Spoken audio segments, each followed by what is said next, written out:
The యాండీస్ mountain range primarily lies along which of the following continents? Andes పర్వత శ్రేణి ప్రధానంగా ఈ కింది ఖండాలలో ఏ ఖండం వెంబడి ఉంది అని అడుగుతున్నారు. ఒకసారి మనం ఆప్షన్స్ కనుక చూసినట్టయితే నార్త్ అమెరికా, ఐరోపా, ఆసియా, సౌత్ అమెరికా, ఈ 4 కాంటినెంట్స్లో ఏ కాంటినెంట్లో ఈ యొక్క యాండీస్ పర్వత శ్రేణులు అనేవి లొకేటెడ్ అయి ఉన్నాయి అని అడుగుతున్నారు. అయితే ఈ యొక్క యాండీస్ పర్వత శ్రేణి ఏదైతే ఉందో అది సౌత్ అమెరికన్ కాంటినెంట్లో లొకేటెడ్ అయి ఉంది.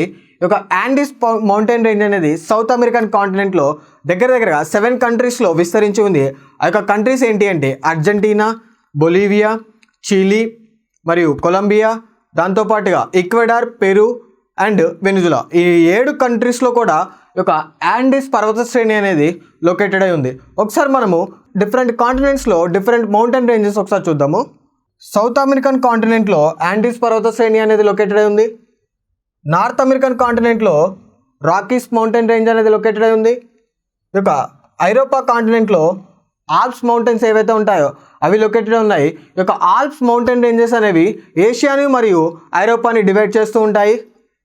ఒకసారి ఆఫ్రికా కనుక చూసినట్టయితే ఆఫ్రికాలో నార్త్ సైడ్ అట్లాస్ మౌంటైన్స్ అనేవి లొకేటెడ్ అయి ఉన్నాయి.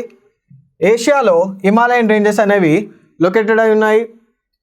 ఆస్ట్రేలియాలో ది గ్రేట్ డివిడెండ్ ఏదైతే ఉంటుందో మౌంటైన్ రేంజ్ అవి లొకేటెడ్ అయి ఉన్నాయి. సో ఈ యొక్క క్వశ్చన్కి correct answer option D is the correct answer.